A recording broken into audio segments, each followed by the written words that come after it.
ท่านสาธุชนผู้มีความสนใจในธรรมทั้งหลายการบรรยายประจำวันเสาร์ในวันนี้อาตมาก็ยังคงกล่าวเรื่องสิ่งที่ท่านยังไม่รู้จักต่อไปตามเดิมเพราะมันยังมีอีกหลายสิ่งซึ่งท่านยังไม่รู้จักเราก็จะต้องพยายามกันเรื่อยๆไปให้รู้จักสิ่งที่ควรรู้จักกันให้หมดทุกสิ่งดังนั้นท่านทั้งหลายอย่าได้อิจฉาระอาใจในการที่จะฟังแต่สิ่งที่ท่านยังไม่รู้จัก โดยเฉพาะวันนี้มีเด็กนักเรียนมาร่วมฟังด้วยซึ่งเรียกว่าอยู่กันคนละชั้นคนละระดับทำให้บรรยายลำบากอยู่บ้างแต่อยากจะทำความเข้าใจแก่นักเรียนหรือยุวชนทั้งหลายว่าจงตั้งใจฟังให้ดีตั้งใจฟังให้ดีก็คงจะเข้าใจได้แต่พอจะมีประโยชน์อยู่นั่นเองแต่ว่าต้องตั้งใจฟังให้ดี มันเป็นเรื่องที่สูงไปสักหน่อยสำหรับยุวชนแต่ก็เข้าใจได้ขอยืนยันว่าอย่างนี้ สิ่งที่ยังไม่รู้จักในวันนี้ก็คือที่ต้องไปที่ท่านจะต้องไปหรือว่าทุกคนจะต้องไปที่ยังไม่รู้จักมันก็หมายความว่ายังไม่รู้จักที่จะต้องไปมันก็ไปแต่ที่ไม่ควรจะไปที่ควรจะไปมันไม่รู้จักนี่แล้วมันก็ไม่ได้ไปขอให้ฟังให้ดีมันเป็นเรื่องที่เรียกว่าลึกในชั้นลึกของธรรมะหรือของพระพุทธศาสนา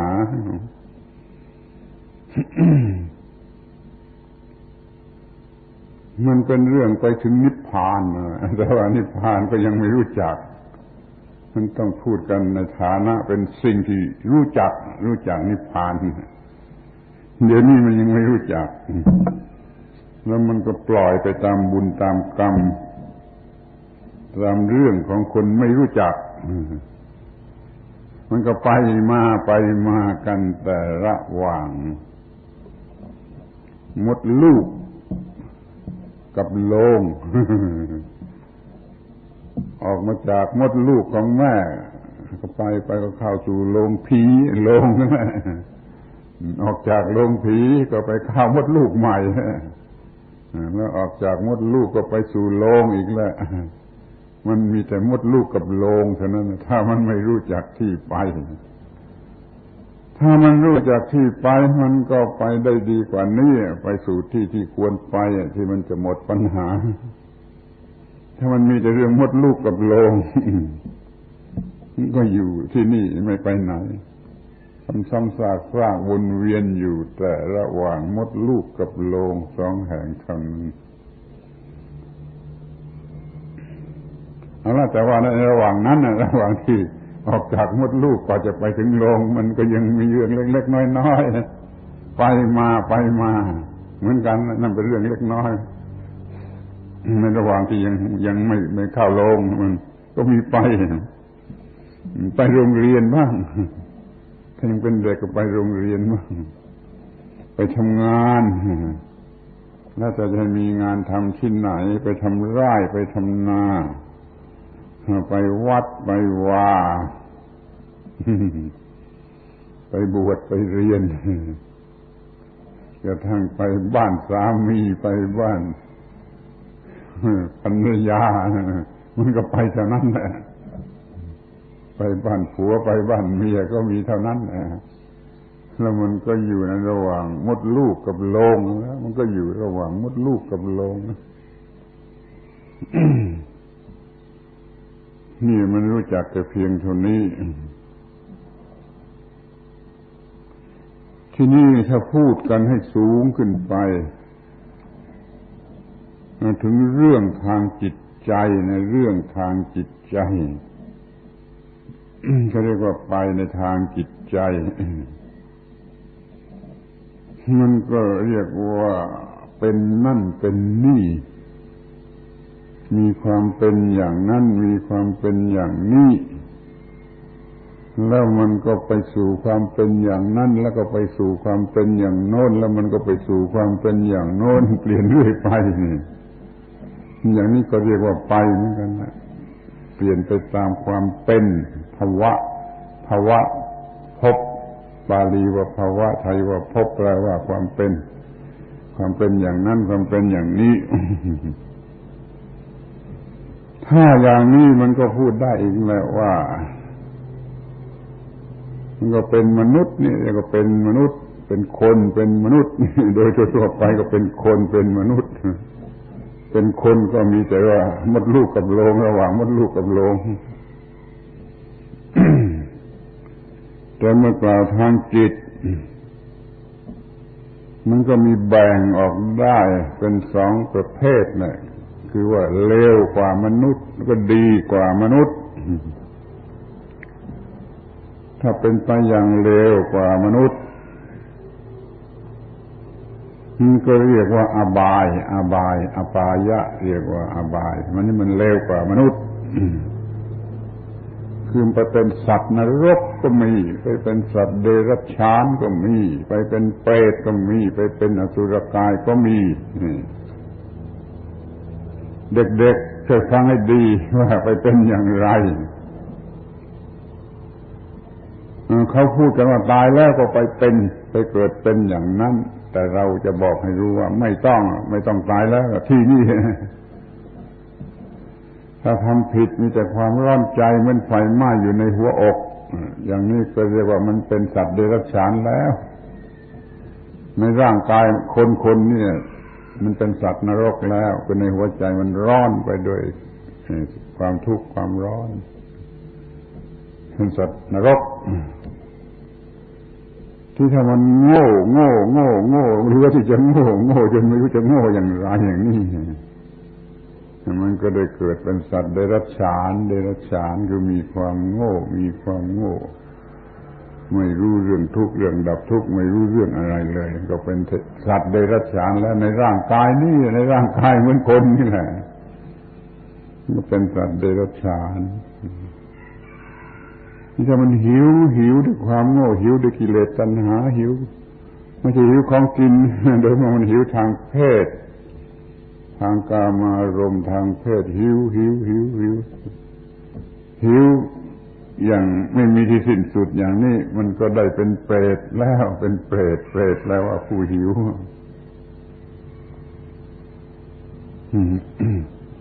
ที่ถ้ามันขี้ขลาดอย่างโง่เขลาขลาดขี้ขลาดในที่ไม่ควรจะขลาด มันกลัวแม้แต่จิ้งจกตุ๊กแกไส้เดือนกิ้งกือมันก็กลัวขึ้นสมองอย่างนี้ก็เรียกว่ามันขี้ขลาดแต่ขี้ขลาดนี่ก็เป็นอสุรกายอสุรกายก็แปลว่าไม่กล้าหาญกลัวแม้แต่ลูกหนูตัวแดงๆเนี่ยนรกคือใจร้อนเดรัจฉานคือใจโง่เปรตคือใจหิวอสุรกายคือใจขลาดกลัวนี่ก็เรียกว่าไปเหมือนกันไปเป็นสัตว์นรกไปเป็นสัตว์เดรัจฉานไปเป็นเปรตไปเป็นอสุรกายโดยร่างกายนี้ที่นี่ดีกว่าแต่เขาว่าตายแล้วไปเป็นข้าวลงแล้วไปเป็นก็ไม่เป็นไรเขาว่าอย่างนั้นก็ได้ไม่เป็นไรเชื่ออย่างนั้นก็ได้แต่ว่าที่เห็นชัดๆอยู่ที่นี่เดี๋ยวนี้มันก็ยังมีเมื่อไรเราร้อนใจมันไฟเผาก็เป็นสัตว์นรก อะไรโง่ด้วยประมาณก็เป็นสัตว์เดรัจฉานเมื่อใดหิวก็เป็นเปรตเมื่อใดกลัวก็เป็นอสุรกายสี่อย่างนี้เลวกว่ามนุษย์นะจำไว้เถอะว่ามันยังมีที่เลวกว่ามนุษย์ถึงสี่อย่างทีนี้ถ้ามันดีกว่ามนุษย์ดีกว่ามนุษย์มันก็แบ่งไว้เป็นสักสามอย่าง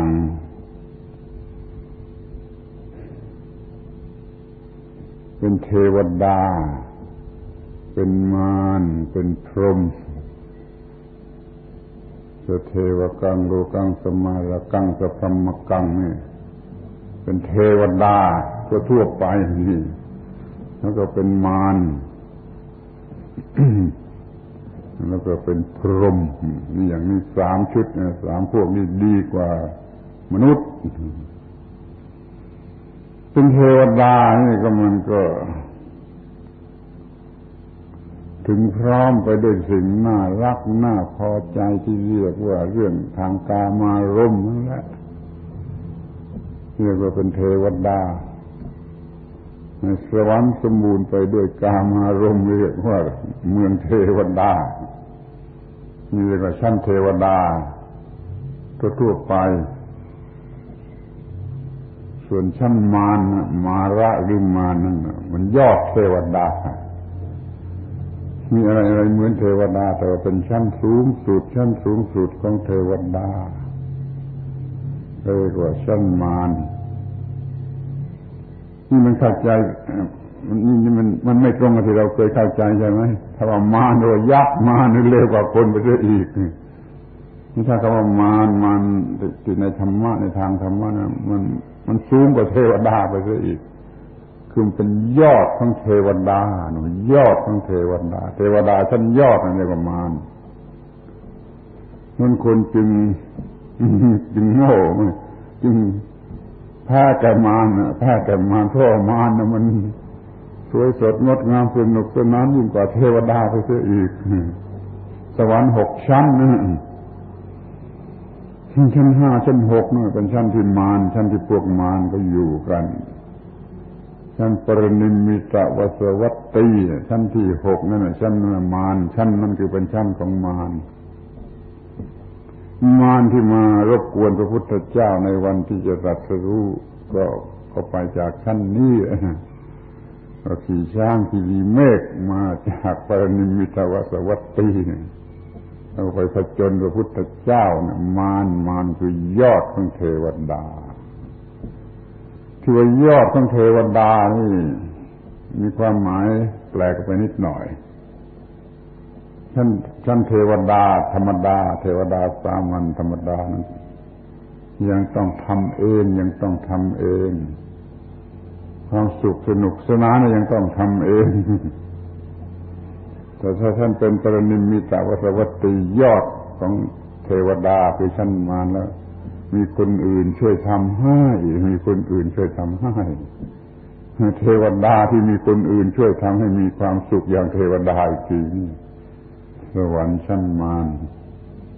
เป็นยอดสุดชั้นสุดของสวรรค์นี่เรียกว่าชั้นยอดของเทวดาแล้วสูงไปกว่านั้นอีกก็ชั้นพรหมไม่ยุ่งกามารมณ์นี่สะอาดบริสุทธิ์ไม่เกี่ยวข้องกับกามารมณ์ไม่เป็นทาสของกามารมณ์มีจิตใจบริสุทธิ์แล้วก็มีเป็นชั้นเป็นชั้นยอดสุดของพรหมเรียกว่าภวัคคพรหมพระยอดสุดของพรหมของภพนั่นแหละไปได้สุดกันแค่นั้นแหละอย่างสุดที่จะไปได้ดีกว่ามนุษย์มี3เนี่ยชั้นเทวดาแล้วก็ชั้นมารคือยอดเทวดาแล้วก็ชั้นพรหมชั้นพรหมถูกแล้วคือชั้นพรหมถ้าว่าเลยนี่ไปอีกแล้วก็หมดความเป็นไม่มีความเป็นเรียกว่าหมดภพเป็นนิพพานเป็นนิโรธเป็นนิพพานไปเลย มันที่ว่าจะเป็นกันให้ยุ่งนี่ก็มีว่าเป็นมนุษย์อยู่ตรงกลางนั่นเลวกว่ามนุษย์มีอยู่4 พวกและดีกว่ามนุษย์ก็มีอยู่3 พวกนี่ก็คุณก็ยังไม่รู้จักที่ว่าไม่น่าปรารถนายุ่งยากลำบากก็ยังไม่ค่อยรู้จักรู้จักไปเถอะรู้จักไปเสียทีมันขวางหน้าอยู่ชั้นเทวดาชั้นยอดของเทวดามันขวางหน้าอยู่ไปนิพพานไม่ได้เพราะมีชั้นเทวดาชั้นยอดเทวดาขวางหน้าอยู่แล้วก็ยังมีชั้นพรหมหรือยอดของพรหมขวางหน้าอยู่อีกทีนึงก็ไปติดอยู่ที่ชั้นพรหมไปสู่ชั้นนิพพานไม่ได้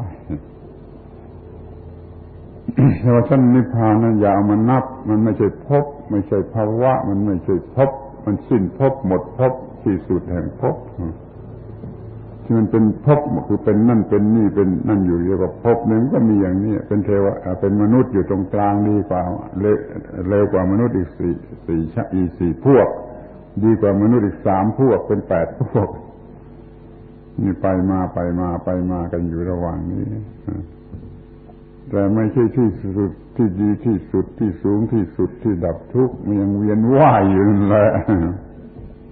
มันยังไม่พ้นว่ามดลูกถึงโลงถึงมดลูก มันยังมีต้องเกิดต้องแก่ต้องตายต้องเกิดต้องแก่ต้องตายทีนี้จะมาถึงไอ้ที่ว่าที่ยังไม่รู้จักไอ้ที่ประเสริฐที่สุดในพระพุทธศาสนาที่ว่าจะต้องถึงให้ได้ที่ประเสริฐที่สุดในพุทธศาสนาเรียกอีกทีหนึ่งก็ว่าที่สุดแห่งภพหมดภพสิ้นหมดชาติหมดโลกหมดภพสิ้นสุดแห่งภพสิ้นสุดแห่งภพก็ได้ที่สุดแห่งโลกไม่เป็นโลกมนุษย์ไม่เป็นโลกเทวดาไม่เป็นโลกมารไม่เป็นโลกพรหมไม่เป็นโลกอะไรหมดนี่ที่สุดแห่งโลกนั่นแหละที่ต้องไปที่ยังไม่รู้จักเด็กๆคงจะนึกชงนว่าที่สุดโลกหมดโลกจะไปกันได้อย่างไรคงจะสงสัยอย่างนั้นแต่นั่นน่ะที่ต้องไปให้สุดโลกกันเสียทีจะได้ไม่บ้าอะไรวนเวียนอยู่ในโลกไปถึงที่สุดโลกกันเสียที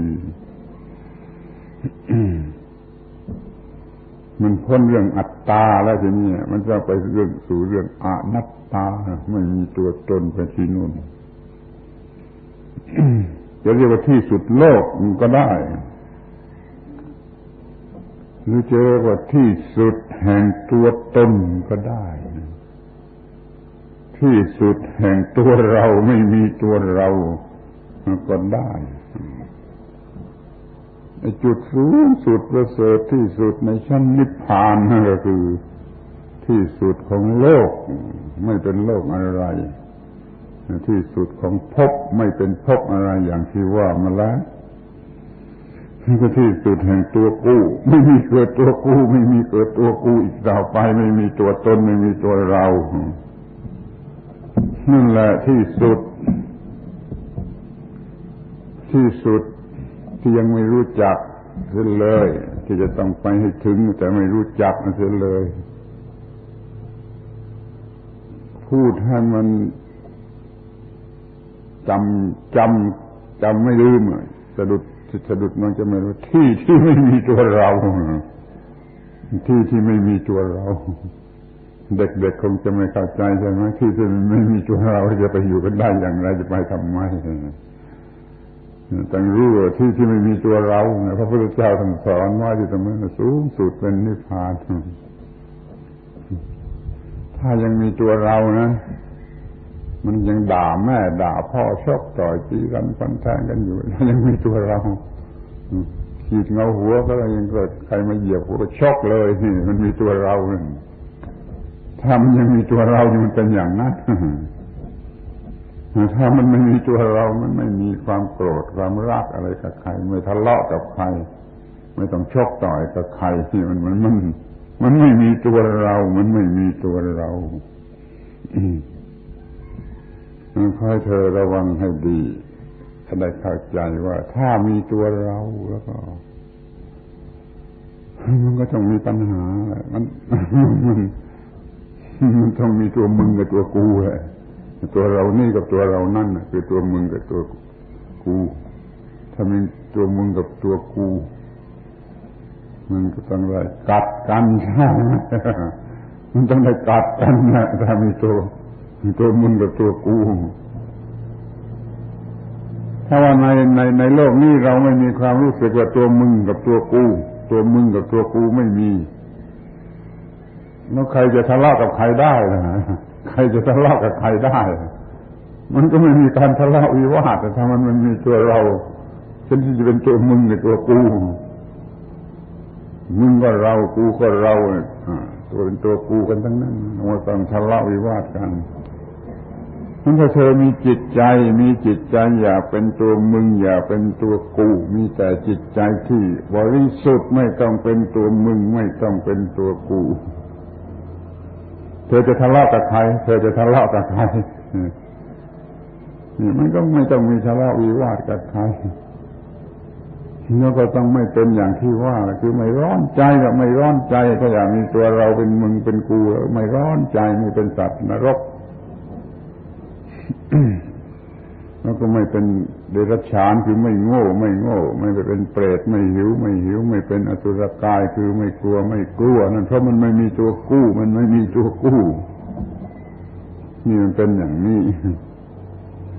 ที่ว่าไม่มีตัวเรามันไม่มีตัวเรามันไม่มีตัวเราไม่มีตัวตนไม่มีตัวกู้แล้วมันก็ไม่ต้องไม่มีเห็นแก่ตัวไม่ต้องมีความเห็นแก่ตัวถ้ามันมีตัวกู้มันก็ต้องเห็นแก่ตัวพอเห็นแก่ตัวมันก็มีเรื่องมากมาย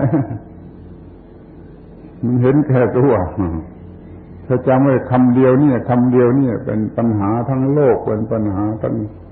จักรวาลเป็นปัญหาทุกโลกเพราะมันเห็นแก่ตัว ถ้ามีสิ่งที่น่ารักน่าพอใจเข้ามามันก็ต้องการจะเอาต้องการจะได้ต้องการจะมีต้องการจะยึดครองต้องการจะสะสมที่ว่ามันเป็นตัวที่มันพอใจแก่ตัวมันน่ารักน่าพอใจแก่ตัวก็เกิดกิเลสโลภะราคะกลุ่มไปหมดเลย ทีนี้ถ้ามันไม่เป็นที่พอใจแก่ตัวไม่น่ารักแก่ตัวมันก็เกิดกิเลสประเภทตรงกันข้ามเกิดโทสะเกลียดชังโกรธประทุษร้ายเกิดโทสะเกิดโกฏะถ้ามันยังไม่น่าว่าน่ารักหรือไม่น่ารักมันเกิดโมหะสงสัยไล่ตามอยู่ทั้งที่ไม่รู้ว่าเป็นอะไรนี่เพราะเห็นแก่ตัวจึงเกิดราคะโทสะและโมหะเพราะเห็นแก่ตัวการเห็นแก่ตัวนั้นมันเพราะมีตัวเพราะรู้สึกว่ามีตัวนั่นเพราะมันยังโง่อยู่มีอวิชชาเห็นเป็นตัวเข้าใจว่ามีตัวนั่นมันก็เลยได้ทนทุกข์ทรมานอย่างที่ว่าถ้าเราไปถึงที่ไม่มีตัวมีความรู้สูงสุดจนไม่มีตัวไม่เอาอะไรมาเป็นตัวไม่มีอะไรมาเป็นต้นมันก็ไม่ต้องเป็นสัตว์นรกไม่ต้องเป็นสัตว์เดรัจฉานไม่ต้องเป็นเปรตไม่ต้องเป็นอสุรกายและยิ่งกว่านั้นไม่ต้องเป็นเทวดาเป็นมารเป็นพรหมไม่ต้องเป็นอะไรนี่ที่สุดแห่งตัวเราที่สุดแห่งตัวเราอยู่ที่ตรงนี้นี่เธอยังไม่รู้จักท่านทั้งหลายยังไม่รู้จักทั้งเด็กทั้งผู้ใหญ่ทั้งพระทั้งเณรทั้งฆราวาสมันยังไม่รู้จักที่สุดแห่งตัวที่จะต้องไปให้ถึงคือที่สุดแห่งความมีตัวที่สุดแห่งความมีตัวไม่มีตัว ต้องไปให้ถึงแล้วยังไม่รู้จักแล้วก็ไม่เคยคิดว่าจะไปมันมีตัวกูอยู่ที่นี่แล้วก็เห็นแก่ตัวแล้วก็เอาเปรียบ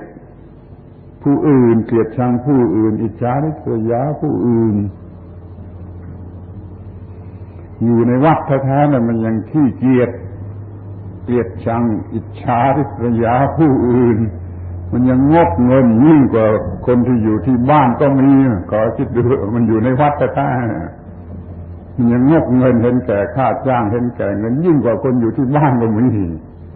นี่เพราะว่ามันมีตัวมันเห็นแก่ตัวมันมีตัวเป็นพระเป็นเนรก็ยังมีอย่างเรื่องอื้อฉาวในหนังสือพิมพ์ที่ไหนแต่ไหนมันก็เรื่องมีตัวทั้งนั้นแหละมันขอเข้าใจให้ดีเถอะว่าเพราะมันมีตัวจึงเห็นแก่ตัวเห็นแก่ตัวเด็กๆทั้งหลายนี่ช่วยจำไว้เถอะข้าศึกของเธอข้าศึกศัตรูอย่างยิ่งของเธอนั่นคือความเห็นแก่ตัวไม่ใช่ข้าศึกที่เราชกต่อยตีรันฟันแทงอะไรกันไม่ใช่มันไม่ใช่ข้าศึกสูงสุด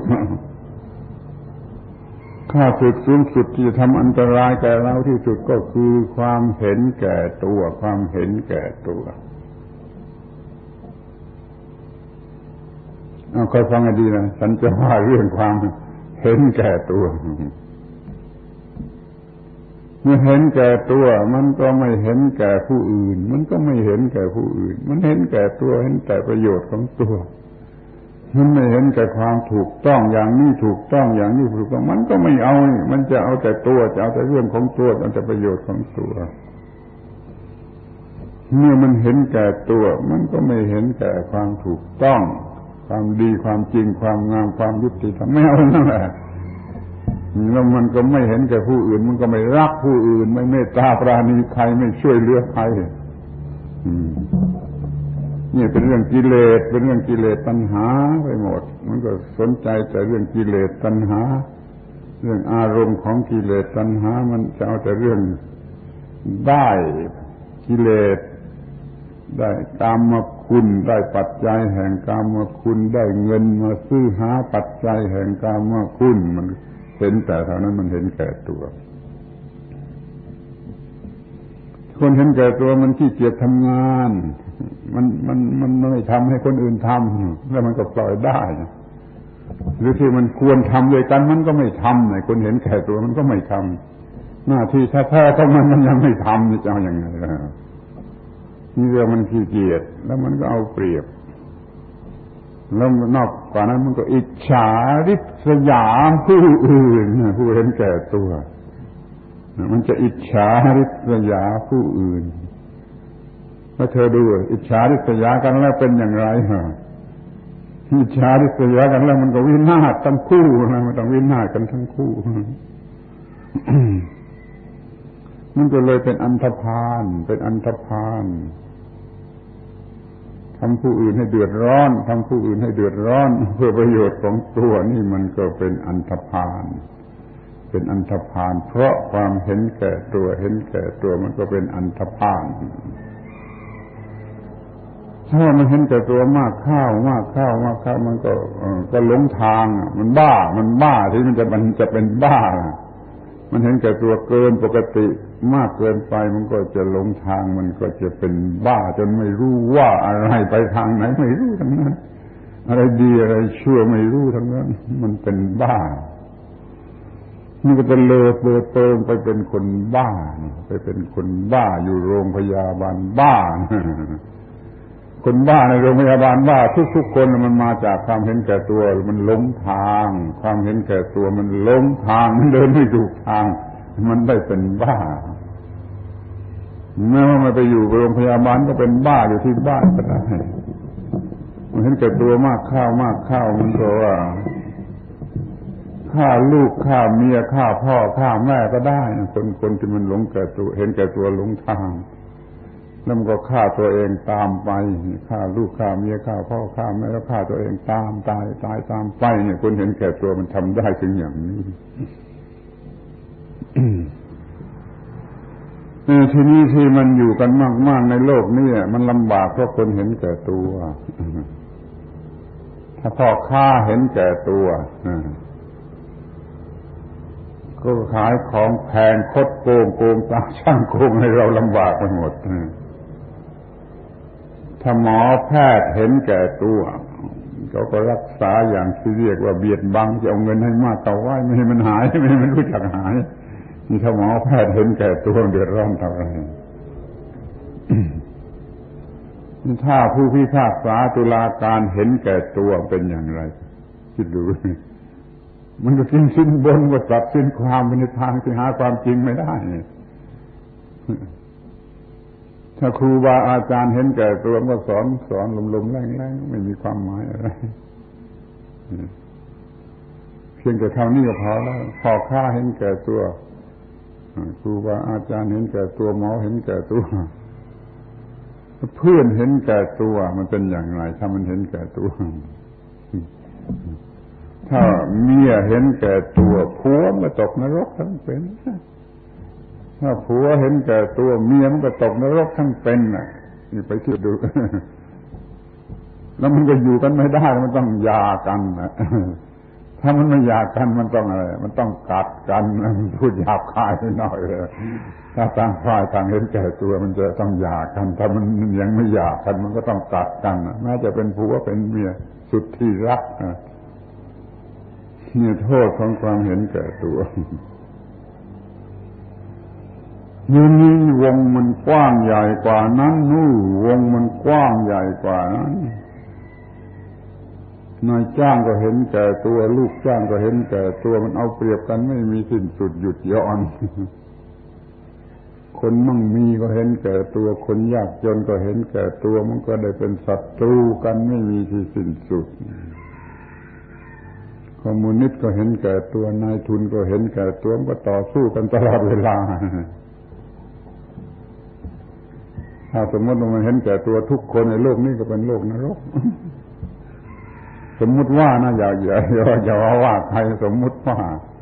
ประชาชนทุกคนเห็นแก่ตัวเลือกผู้แทนได้ผู้แทนที่เห็นแก่ตัวไปเป็นสภาที่เห็นแก่ตัวแล้วสภาผู้เห็นแก่ตัวไปตั้งรัฐบาลมันก็ได้รัฐบาลที่เห็นแก่ตัวเลยทั้งประเทศไม่เหลือคนไม่ยกเว้นใดสักคนเห็นแก่ตัวทั้งประเทศ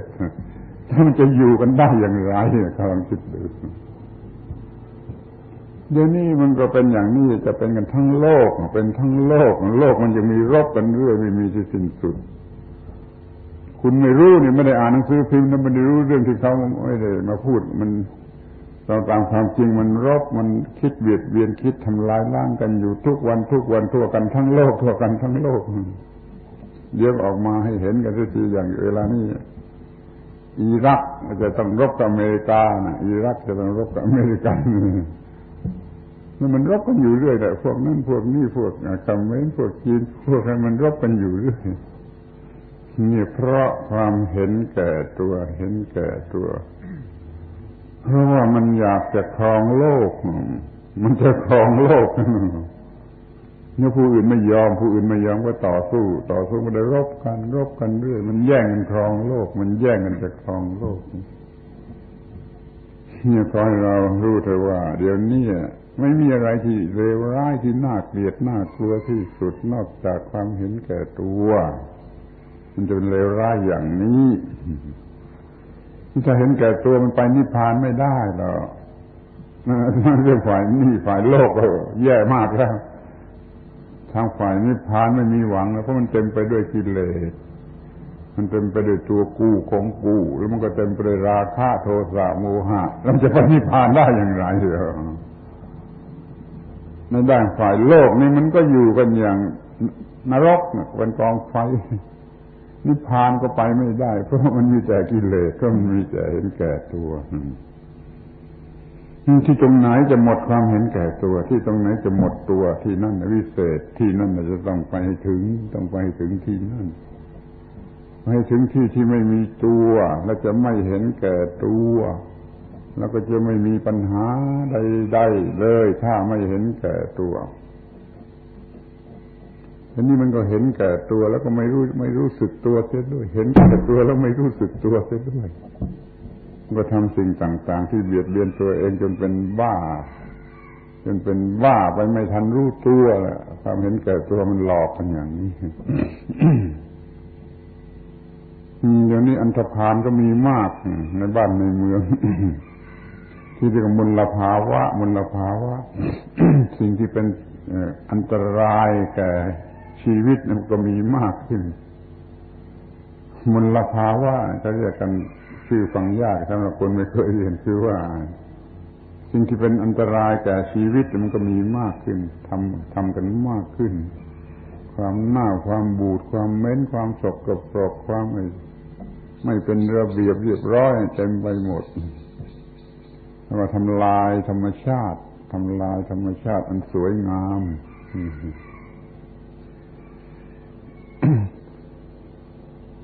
คุณอาจจะไม่เชื่อหรือมองไม่เห็นแต่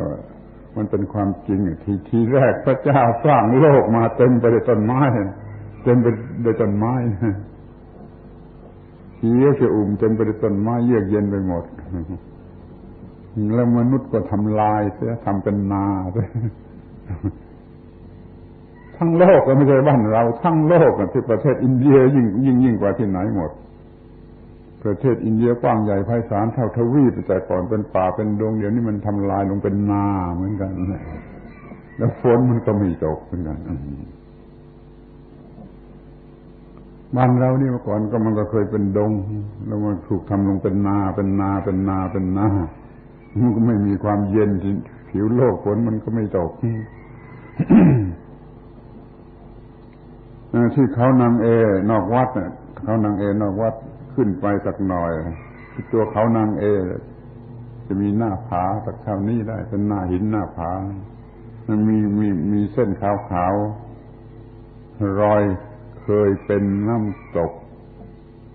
ที่ยอดเขานางเอเคยมีน้ำตกที่หน้าผารอยยังอยู่จนเดี๋ยวนี้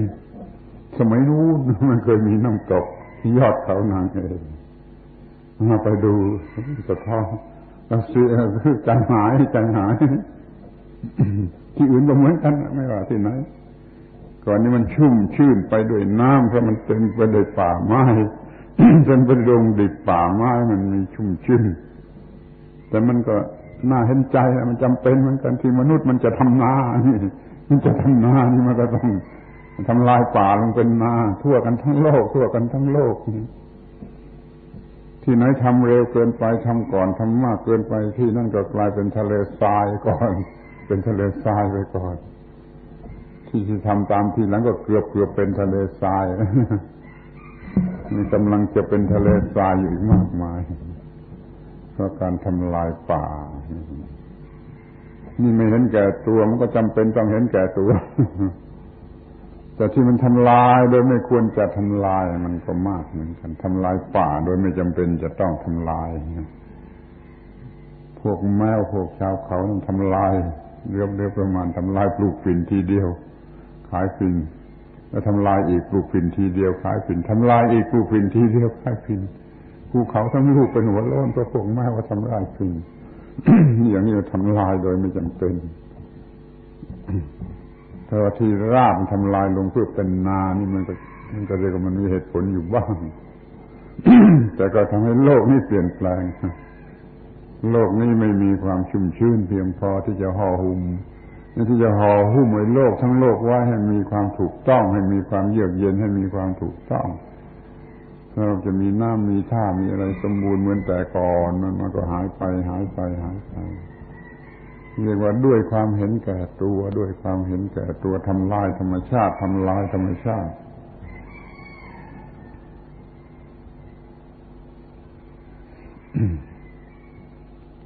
เดี๋ยวนี้มันไม่เคยมีให้ทำลายแล้ว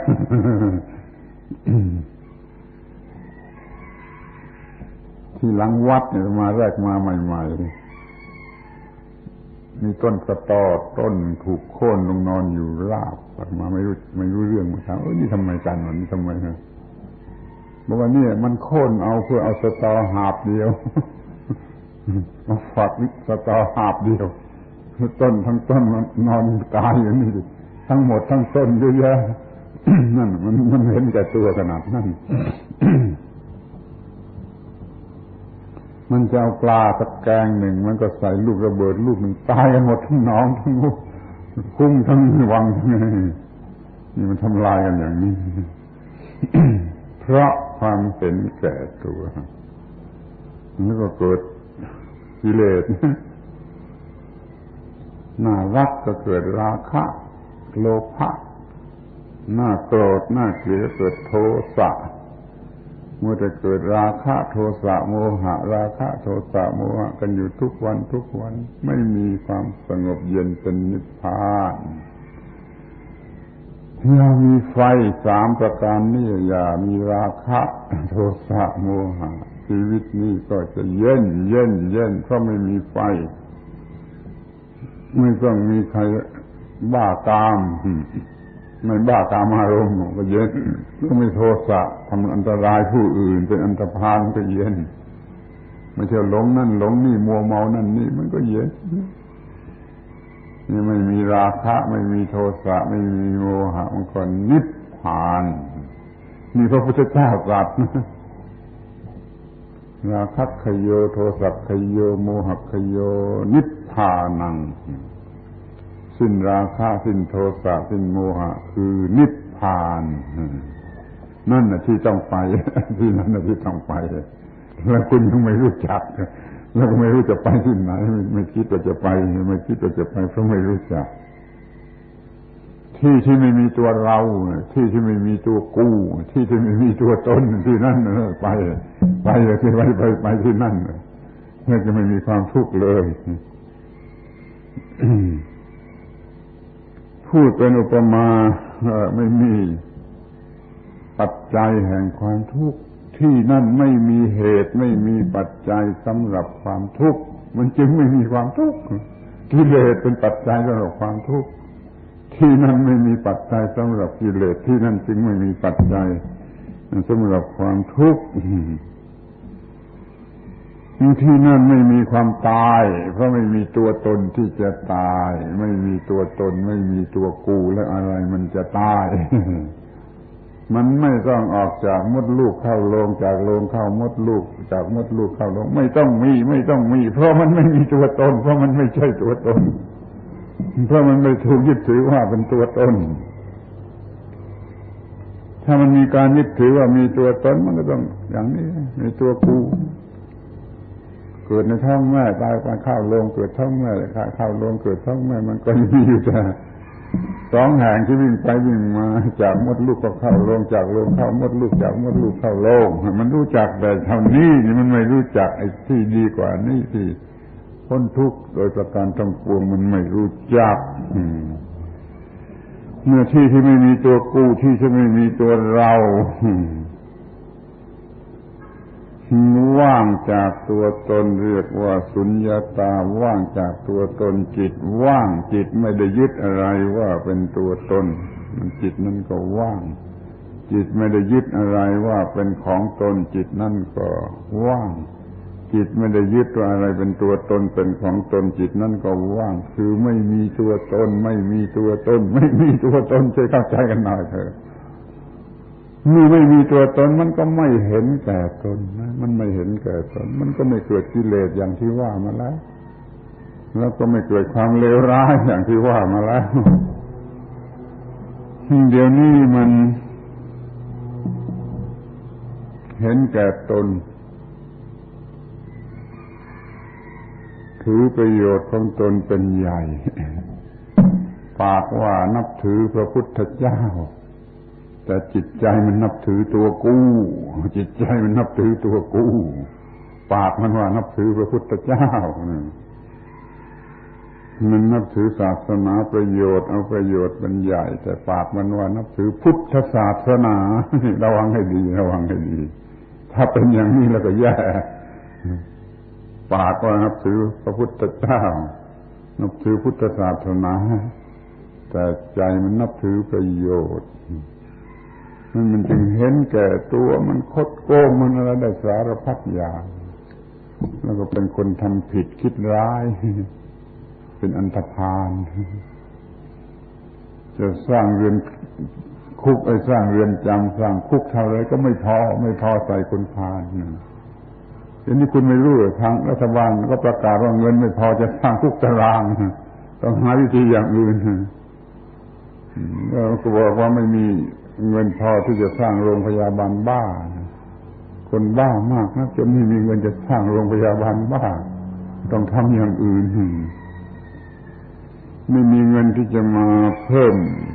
ตำรวจไม่มีเงินจะเพิ่มตำรวจก็มีเท่านี้ไม่มีเงินที่จะมาเพิ่มสิ่งที่จำเป็นจะต้องเพิ่มเพราะว่าไอ้คนเห็นแก่ตัวมันมากนักมันทวีขึ้นเร็วนักคนบ้าทวีมากขึ้นโดยเร็วคนอันธพาลเพิ่มขึ้นเรื่อยๆจนเรือนจำไม่มีจะใส่ไม่มีพอจะใส่นั่นแหละปัญหาถ้าเราไปสู่ที่ไม่มีตัวตนคือไปสู่ที่มีปัญญามีความรู้แจ้งว่าไม่มีตัวกูไม่มีของกูมันก็เห็นว่าอย่างนี้ถูกต้องถือกันอย่างนี้เห็นแก่ผู้อื่นเห็นแก่ความถูกต้องไม่เห็นแก่ตัวกูพระพุทธเจ้าจะพาเราไปที่ไหนใครๆลองคิดดูนับถือพระพุทธเจ้าแล้วพระพุทธเจ้าจะพาเราไปที่ไหนพระพุทธเจ้าจะพาเราไปสู่ที่ไม่มีตัวตนไม่มีตัวเราไม่มีตัวกูที่ไหนไม่มีตัวกูไม่มีตัวเราไม่มีความเห็นแก่ตัวพระพุทธเจ้าจะพาเราไปที่นั่นที่นั่นน่ะที่เรียกว่านิพพานนิพพานไม่มีตัวกูไม่มีของกูไม่มีราคะไม่มีโทสะไม่มีโมหะเพราะที่นั่นมันไม่มีตัวกูมันไม่มีราคะโทสะโมหะมันก็มีนิพพานถ้ามีตัวกูของกูมันก็ได้อิจฉาริษยากันอยู่ที่นี่เราคดโกงกันอยู่ที่นี่คดโกงหน้าที่นะคดโกงหน้าที่เอาเปรียบอย่างยิ่งอิจฉาริษยาอย่างยิ่งเอาเปรียบอย่างยิ่งคดโกงอย่างยิ่งไอ้สิ่งที่เป็นหน้าที่มันคดโกงกันไม่อยากจะทำหน้าที่ของตัวแท้ๆมันยังไม่อยากจะทำมันจะคอยเอาประโยชน์นั่งเอาประโยชน์มันเป็นซะอย่างนี้ถ้ามันเอาอย่างพระพุทธเจ้าทำหน้าที่ทำประโยชน์ทั้งวันทั้งคืนเหมือนพระพุทธเจ้าแล้วปัญหาก็ไม่มีเดี๋ยวนี้แต่ละคนไม่อยากทำหน้าที่ไม่อยากทำงานแต่จะเอาเงินแต่จะเอาค่าจ้างเอาเงินคดโกงมาทำเวลามาทำราชการก็มีสมุดให้ลงเวลาว่ามาเท่าไรกลับเมื่อไรนะมันเขียนโกหกเขียนโกหกมาแต่เช้ากลับเย็นมันเขียนโกหกนี่เลยว่ามันคดโกงหน้าที่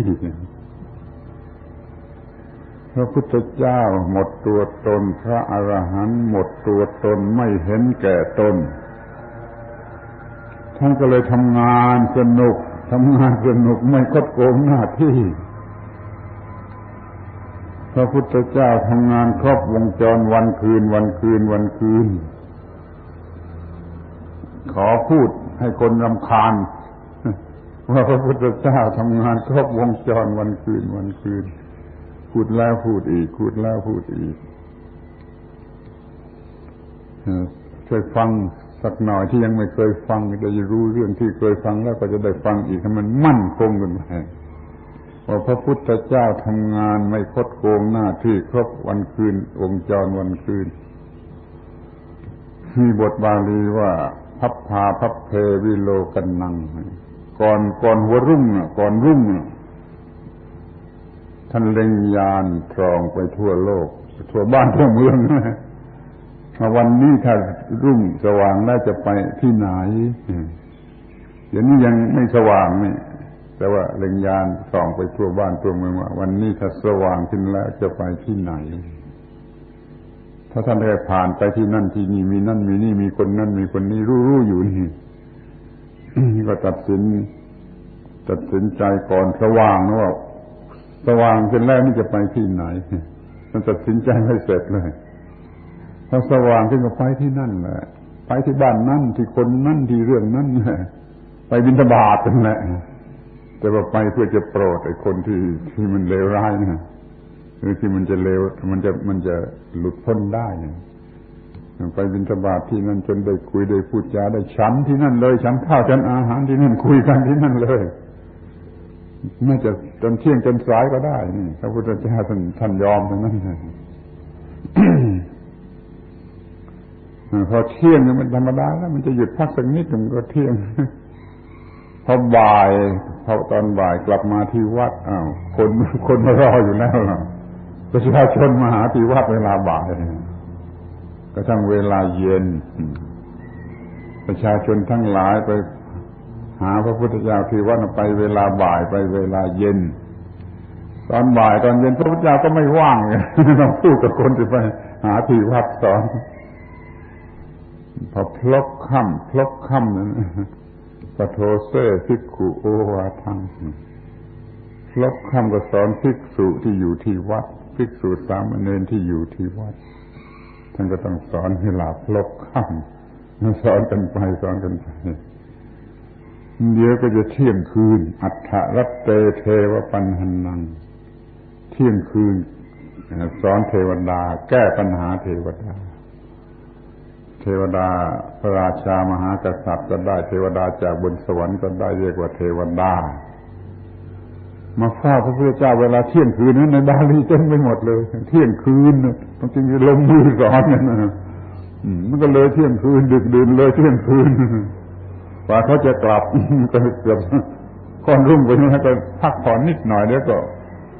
จะหัวรุ่งอีกแล้วพอจะหัวรุ่งก็พับเป้วิโลกันนะส่องโลกวิญญาณส่องทั่วบ้านทั่วเมืองวันนี้จะไปที่ไหนนี่ท่านทำงานครบวงจรวันคืนอย่างนี้มันไม่โกงเวลาเลยพวกเรามันคอยจะโกงเวลาเอาเปรียบเอาโกงเวลาพระพุทธเจ้าท่านไม่มีกิเลสไม่มีตัวตนไม่เห็นแก่ตนพระอรหันต์ก็เหมือนกันนะไปทำประโยชน์ครบวงจรวันคืนทั้งวันทั้งคืนเต็มไปด้วยประโยชน์นี่ขอให้เราเคารพหน้าที่กันอย่างนี้นี่พักผ่อนซะมากมันนอนเล่นที่วัดก็มากนะว่าอย่างนั้นไม่ได้ทำการงานกันครบวงจรอย่างนั้นขอให้ตั้งต้นใหม่เคารพหน้าที่บูชาหน้าที่ทำงานสนุกเหงื่อออกมาเป็นน้ำมนต์ทำงานเหงื่อออกมาเป็นน้ำมนต์ยิ่งชอบใจยิ่งพอใจว่านี่มันได้ทำงานจริงๆไม่เหงื่อจึงออกมาก็พอใจที่เหงื่อออกมาก็น้ำเย็นเป็นน้ำมนต์ทีนี้เมื่อพระพุทธเจ้าท่านโปรดสัตว์เมืองนี้ทั้งวันทั้งคืนอย่างนี้เสร็จแล้วจะไปเมืองอื่นถ้าก็ต้องไปเมืองอื่นก็เรียกว่าประเทศเล็กๆรวมกันเป็นประเทศชมพูทวีปก็จากเมืองนี้ก็ไปเมืองอื่นคือจากประเทศนี้ก็ไปประเทศนั้นประเทศเล็กๆเรียกว่าจากเมืองนี้แล้วไปเมืองโน้นดีกว่าต้องเดินไปเป็นโยกต้องเดินไปเป็นโยกคุณลองคิดดูพระพุทธเจ้าไม่มีร่มไม่มีรองเท้าถ้าจะมาพยายามจะศึกษาจะค้นคว้าในพระบาลีในพระไตรปิฎกว่าตรงไหนสินะ ที่มันแสดงว่าพระพุทธเจ้ามีร่มหรือมีรองเท้าใช่ก็ไม่พบเลยเป็นว่าพระพุทธเจ้าไม่มีรองเท้าแล้วก็ไม่มีร่มแล้วท่านก็ไม่นั่งเกวียนเพราะว่าเกวียนมันเทียมด้วยสัตว์มีชีวิตไม่นั่งรถม้ามันเทียมด้วยสัตว์มีชีวิตแล้วรถยนต์ไม่มีมันก็ต้องเดินย่ำเท้าป๊อกร่มก็ไม่มีรองเท้าก็ไม่มีนี่บริขารของพระพุทธเจ้าร่มก็ไม่มีรองเท้าก็ไม่มีพระเดี๋ยวนี้ก็มีกันมีร่มสวยๆมีรองเท้าสวยๆแถมมีกล้องถ่ายรูปด้วยพระเดี๋ยวนี้มีกล้องถ่ายรูปกันเกือบทุกองค์แล้วหน้าหัวแม่ชีก็มีกล้องถ่ายรูป วันนั้นแม่ชีค่อนข้างอายุมากแล้วมาถ่ายรูปอาตมาตกใจมีผีหรือคนมาแม่ชีแก่ๆที่กล้องถ่ายรูปมาถ่ายรูปเราแม่ชียังมีกล้องถ่ายรูปคิดดูบริขารมันเปลี่ยนพระพุทธเจ้าไม่มีแม้จะร่มแม้จะรองเท้าแล้วท่านจะมีกล้องถ่ายรูปได้อย่างไรนี่ท่านเท้าเปล่าพระศาสดาเท้าเปล่าพระบรมครูเท้าเปล่าก็เดินไปเป็นโยชน์ไปอยู่เมืองไหนก็ทำงานทั้งวันทั้งคืนทั้งวันทั้งคืนทั้งวันทั้งคืนที่เมืองนั้นทำอย่างนี้ไปจนสิ้นพระชนชีพนาทีสุดท้ายใครทำงานจนตายเหมือนพระพุทธเจ้ายังไม่เคยพบไม่สบายหน่อยก็ไปโรงพยาบาลไม่สบายนิดเดียวไปโรงพยาบาลพระพุทธเจ้าไม่เคยวันนี้จะนิพพานอยู่แล้วกลางวันนี่ยังเดินอยู่เป็นโยชน์ไม่สบายแล้วเนาะป่วยด้วยโรคโลหิตแล้วยังไม่ไปโรงพยาบาลไปสู่ที่นิพพานที่กำหนดไว้ที่นั่นที่ในสวนป่าอุทยานอย่างนี้กำหนดว่าจะนิพพานกันที่นั่นที่เรียกว่าป่าสารวันเมืองกุสินาราพร้อมจะปรินิพพานมีพระสงฆ์แวดล้อมอยู่จำนวนใหญ่เตรียมตัวจะปรินิพพานก็มีนักบวชในศาสนาอื่นมาขอร้องว่าถามปัญหาถามธรรมะถามปัญหาเถอะพระสงฆ์ทั้งหลายก็มันไส้มันบ้าขนาดนี่จะนิพพานอยู่เดี๋ยวนี้มาถามปัญหาจะไล่ไปพระพุทธเจ้าได้ยินเสียงไล่อย่าไล่บอกมันเข้ามาอย่าไล่บอกมันเข้ามาให้มาถามปัญหาถามธรรมะอะไรก็ตามแต่จะถามพระก็บอกให้แล้วก็สอนให้จนคนนี้รู้ธรรมะพร้อมที่จะเป็นพระอรหันต์ได้และเป็นคนสุดท้าย